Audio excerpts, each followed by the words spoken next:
तो वो बोलते हैं कि मौलाना क्या कुरान बोलते। अभी हमारे सीमांचल पूर्णिया में एक लड़का हमको फोन करके बोलता है कि मौलाना अब्दुल्ला साहब, हम हिंदू भाइयों में कुरान का, इस्लाम का पैगाम हम देते हैं उनको।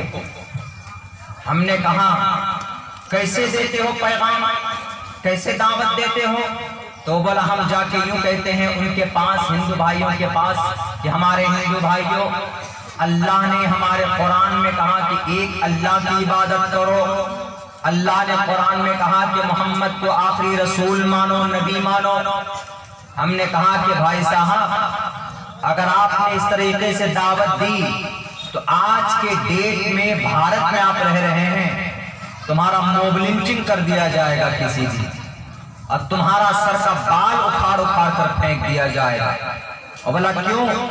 हमने कहा कि देखो, आपके सामने अगर कोई हिंदू भाई आकर ये कहे कि मौलाना अब्दुल्ला साहब आप ईश्वर की पूजा कीजिए, आप ब्रह्मा सूत्र पढ़िए, आप गायत्री मंत्र पढ़िए, ओम भूर्भुवः स्वाहा तत्सवितुर्वरेण्यं भर्गो दिवस्य धीमहि धियो यो नः प्रचोदयात्। मैंने जितने भी कुछ लोग आपके सामने मंत्र जो पढ़ा है वो आपको खुश करने के लिए नहीं, बल्कि जो मैंने कुरान और हदीस पढ़ी है सेम वही मतलब इन श्लोक और मंत्र के अंदर वेदों में जिक्र किया गया है। तो इसीलिए ताकि मैं आपको ये बता सकूं कि आप जो कुरान पढ़ते हैं, हम मुसलमानों के पास जो कुरान है, हदीस है, उनके अंदर जो मज़ामीन है उनमें से बास ऐसे मज़ामीन जो हिंदू भाइयों के ग्रंथों के अंदर मौजूद है। Therefore we should be proud to be a Muslim। हमें मुसलमान होने पर गर्व इसलिए है कि अल्हम्दुलिल्लाह हमारा अमन का, वहदानियत का, सीरत का, नबी का पैगाम बहुत सी ग्रंथों के अंदर मौजूद। तो उन्होंने फिर हमसे कहा कि मौलाना कैसे उनको बताएं? हमने कहा कि भाई तुम उनको कुरान करीम के बारे में कहोगे कि अल्लाह ने कुरान में बयान किया, शुरू में बताओगे तो आग बबूला हो जाएगा, तुमसे लड़ाई कर ले। इसी भी सनातन धर्मी भाई से ये रखो, अगर सनातन धर्मी भाई को अपनी बात पेश करनी है तो आप उनसे कहिए कि आप हिंदू धर्म से बिलोंग रखते हैं, आप जैन धर्म से बिलोंग रखते हैं, आप बुद्धिस्ट हैं, बैठिए। आप एक ईश्वर को मानते हैं, वो कहेगा कि हाँ मानते हैं। आप अगर जानकार हैं तो आप कहिए कि एक ईश्वर, एको देवा, देव परमात्मा एक है। आप संस्कृत में बोलेंगे तो कट्टर से कट्टर हमारा हिंदू भाई अपनी संस्कृत और अपनी ग्रंथ की बात सुनने के लिए वो करीब बैठ जाते हैं, सुनते हैं। फिर उसको कहो कि एक ईश्वर की हमें पूजा करनी चाहिए, हमें एक परमात्मा की ही भक्ति करनी चाहिए, उन्हीं के मंत्र पढ़कर उनको आप समझाएं। जो आदमी दावा का काम करता है, तबलीग का काम करता है, तो उनको ये नॉलेज होने चाहिए आज की डेट में। वरना आज की तारीख में अगर आप ये कहेंगे किसी को जाकर के पढ़ो ला इलाहा इल्लल्लाह मुहम्मदुर रसूलुल्लाह,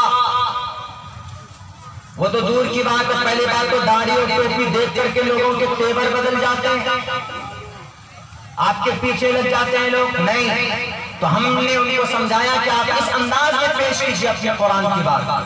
अल्लाह ने कुरान में कहा कुल हु अल्लाहु अहद, अल्लाह एक है। आप कह दीजिए उसी को कि देखिए आपके ईश्वर ने भी आपके वेदों के अंदर कहा था एको देवा सर्वभूतेषु गूढ़ा, देव एक है, परमात्मा एक है। मतलब क्या है इसका? मतलब वही जो कुल हु अल्लाहु अहद अल्लाहु समद का।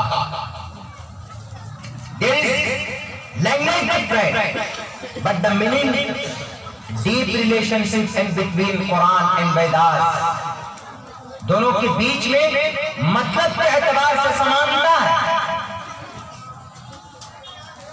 बस गलती, चूक, कोताही इसलिए हो रही लोगों से कि वो लोग कुरान करीम के बारे में एक गलत अफवाह फैला दिया, इन मदरसों के बारे में गलत अफवाह फैला दिया कि मदरसों में क्या होता है, मदरसों के अंदर तलाशी ली जाती।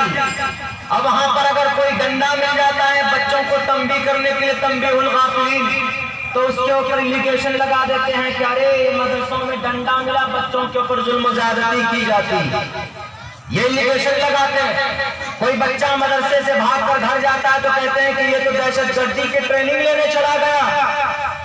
मदरसों के तरफ शक्ति निगाह उठाकर देखने वालों, एक बात हम आप लोगों से बता देना चाहते हैं, हमारा ये मदरसा इस धरती पर है तो ये दुनिया कायम है। जब तक चांद सूरज की रोशनी रहेगी उस वक्त तक ये मदारिस रहेंगे, ये मकातब रहेंगे।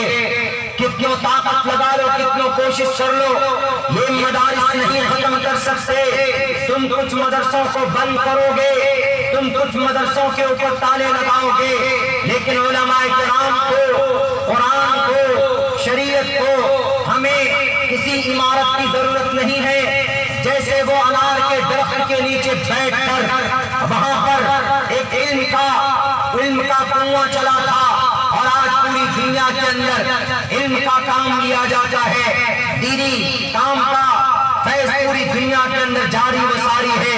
हमें कुरान की तालीम देने के लिए, हमें शरीयत की तालीम देने के लिए किसी बिल्डिंग की जरूरत नहीं है। हम एक पेड़ के दरख्त के नीचे बैठकर अपने बच्चों को कुरान करीम की तालीम दे सकते हैं, अपने बच्चों को अल्लाह के रसूल सल्लल्लाहु अलैहि वसल्लम की सीरत बता सकते हैं। और एक बात याद रखना, हमें मदारिस को चलाने के लिए किसी की खैरात की जरूरत नहीं है। आपके सदर साहब यहाँ पर बैठे हुए हैं, आपके अराकीन मदरसा यहाँ पर बैठे हुए हैं, मालूम होगा उनको हम 2 रोटी नहीं 1 रोटी खाएंगे, 1 रोटी बचाएंगे, हम अपने मदरसे के अंदर बच्चों को भेजेंगे ताकि हमारा मदरसा कायम दायम रहे। मदरसे के अंदर तालीम किसकी होती? कुरान की होती, और कुरान की हिफाजत की जिम्मेदारी किस पे है? अल्लाह के ऊपर है। जब हम अल्लाह के कुरान की तालीम को आम करेंगे, अल्लाह तबारक व तआला के कलाम की हम रक्षा करेंगे, तो अल्लाह तबारक व तआला हमारी रक्षा करेगा। और ये इसकी निगाह मत उठाओ कुरान हमारे मदारिस की तरफ, हमारे उलमाए किराम की तरफ। क्यों? ये ईमानदार होते हैं, ये वफादार होते हैं। आज हम अभी कल और परसों हम लोगों ने 26 जनवरी मनवाया। क्यों मनाया 26 जनवरी? 26 जनवरी को रिपब्लिक डे कहा जाता, यौम जमहूरिया। 26 जनवरी में 1950, 26 जनवरी 1950 में ये पूरे भारत के अंदर कानून लागू किया गया था, संविधान नाफिज किया गया था।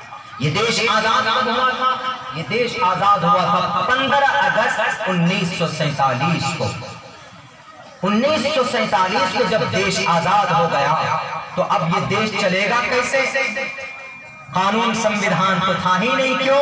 क्योंकि उससे पहले अंग्रेज का शासन था, ब्रिटिश गवर्नमेंट पे, और ब्रिटिश गवर्नमेंट से पहले कौन थे? बादशाह लोग थे, राजा महाराजा थे, और राजा महाराजा का अपना तानाशाही उनका हुआ करता था, उनका अपना कानून होता था। उससे पहले कौन थे? उससे पहले ब्रह्मनिज्म, उससे पहले कौन थे? उससे पहले इस देश के अंदर आपको ताज्जुब होगा, आदिवासी इस देश के मूल निवासी हैं, मूल निवासी इस देश के आदिवासी संथाल, जिन्हें हम आज के डेट में शूद्र बोलते हैं, जिन्हें हम आज की तारीख में दलित बोलते हैं, वो इस देश के रियल देशवासी हैं। मेरे भाई, खैर एक लंबी बात को इधर नहीं जाऊंगा।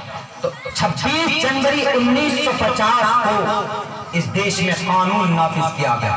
3 साल में कानून बना, और बहुत अच्छा खूबसूरत कानून बना, बहुत अच्छा। सबका इसमें सबकी रियायत की। टोपी वाला, दाढ़ी वाला नमाज पढ़ेगा तो संविधान कहता है कि पढ़ सकता है। अगर कोई मुसलमान मदरसा चलाए, कुरान की तालीम दे, नबी पाक अलैहिस्सलाम की सीरत बच्चों से पढ़वाए तो दे सकता है। संविधान कहता है अगर कोई हिंदू भाई मंदिर में घंटा बजाए, अगर कोई हिंदू भाई गायत्री मंत्र पढ़े, अगर कोई हिंदू भाई साष्टांग करे, अगर साष्टांग करे, ये 8 अंग के ऊपर कोई पूजा करे, पाठ करे, अगर कोई हिंदू भाई सूर्य नमस्कार करे तो कर सकता है। इस देश में संविधान ने उसको इजाजत दी। अगर कोई सिख आदमी गुरु नानक के लिए मूल मंत्र पढ़े और वो साफ लफ्जों में कहे, गुरुद्वारे के अंदर गुरु नानक गुरु गोविंद सिंह की पूज्य प्रार्थना करे, तो वह कर सकता है। एक ओंकारा सतनाम करता गुरु निर्मूलवीर अकाल मूर्त, वो पढ़ सकता है। संविधान कहता है जब भारत के संविधान ने सबको अपने अपने मजहब पर अमल करने की इजाजत दी, जब भारत के संविधान ने सबको अपने अपने मजहब के मुताबिक मदरसा चलाने की इजाजत दी है, तो कौन होता है मदरसे में ताला लगाने वाला? कौन होता है मदारिस के ऊपर जुल्म सितम ढाने वाला? नहीं चलेगी ये चीज, हमारे संविधान इसकी इजाजत बिल्कुल नहीं देते। ये 26 जनवरी मनाया हमने, पूछो इन लोगों से जो मदारिस बंद करते हैं, ये 26 जनवरी कैसे मिला? हमारा देश आजाद हुआ तब जाकर हमको 26 जनवरी मिला। और ये देश कैसे आजाद हुआ? पूछे इन लोगों को जो लोग हमारे मदरसों को बंद करने की बात करते हैं, जो लोग नेताओं के घरों में एजेंसी नहीं भेजेंगे, सीबीआई नहीं भेजेंगे, आयकर विभाग वालों को नहीं भेजेंगे, मौलाना हुक्काम और उलमा के घर पे भेज देते हैं कि जाओ इंक्वायरी करो। उनके घरों में क्या मिलेगा? ज्यादा से ज्यादा मिसवाक मिल सकता। उनके घरों में क्या मिलेगा? ज्यादा से ज्यादा अकल की शीशी मिल सकती। उनके घरों में क्या मिलेगा? ज्यादा से ज्यादा कुरान करीम का नुस्खा मिल सकता। हमारे मदारिस में क्या मिलेगा? टूटी हुई चटाई मिल सकती। हमारे मदारिस में क्या मिलेंगे? 10 रात सूट पहनने वाले मुफ्ती साहब नहीं, बल्कि 50 टका मीटर वाला कपड़ा पहनकर लुंगी पहनकर बैठे हुए मिल जाएंगे तुम्हें। हमारे मदारिस के अंदर 10 लाख रुपए का सूट वाला कोई ऐसा अधिकारी नहीं बैठा हुआ होता, बल्कि एक हाथ से लाते हैं आवाम से मांगकर, दूसरे हाथ में बच्चों को लुटा देते हैं, लो बाबू खा लो, यही तुम्हारे लिए है। ये होता है हमारे मदरसों में। लेकिन ये मत समझना कि टूटी हुई चटाई पर बैठने वाला कमजोर होता है।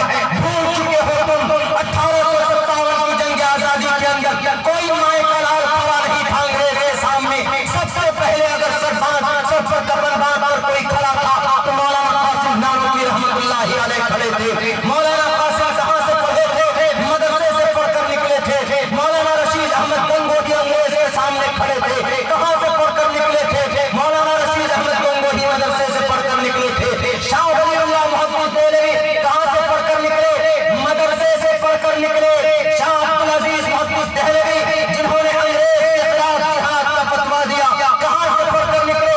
मदरसे से पढ़कर निकले थे। मौलाना सैयद अहमद शहीद रहमतुल्लाहि अलैह कहां से पढ़कर निकले?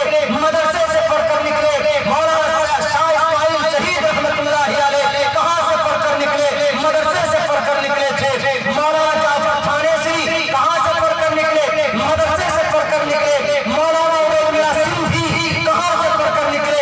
मदरसे से पढ़कर निकले थे। मौलाना शेख हिंद रहमतुल्लाहि अलैह कहां से पढ़कर निकले? मदरसे से पढ़कर निकले थे। हाफिज आमिर शहीद रहमतुल्लाहि अलैह कहां से पढ़कर निकले? मदरसे से पढ़कर निकले थे। मौलाना फजल हक हैदराबादी कहां से पढ़कर निकले?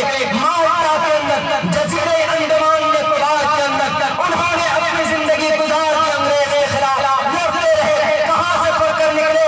मदारिस बंद करने वाले, मदारिस से पढ़कर निकलने वाले थे ये लोग। दिल्ली की चांदनी चौक से लेकर खैबर तक का कोई दरख्त ऐसा बाकी नहीं था जिसमें उलमा किराम की गर्दनें न लटकाई गई हो। हमारे मदारिस में बच्चे, मासूम बच्चे कुरान करीम की तालीम हासिल कर रहे थे। लेकिन जब इस देश को आजाद करना था, अंग्रेज ने इस देश को बचाना था, तो उस वक्त हमारे मासूम बच्चों को उठाकर भाल के तौर पर इस्तेमाल किया था।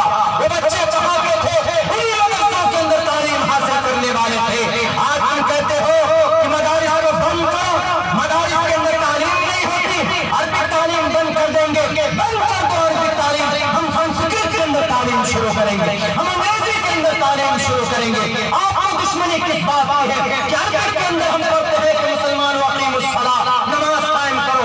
आपके पेट में दर्द होता है तो हम अक़ीमुस्सलाह नहीं पढ़ेंगे, हम कहेंगे प्रथमादार जीवा दिया युगन मुझे चेते ध्यान को दलातार चतुर्थ देव चंद्र का पंचम बिंदु संयुक्ता का मतलब अक़ीमुस्सलाह, नमाज कायम करो। हम अज़ान की बात करते हैं, आपके पेट में दर्द होता है, हम अज़ान को बंद कर देंगे, हम कहेंगे वो चला की सर्वभक्षी भविष्य की जनूम मिना कोलम के पश्वश्रे शाम भक्षया मताम मुस्लिम संस्कारा कोशे शरीफ भविष्य तस्मान मुसलमान ही जातो धर्म दोषका।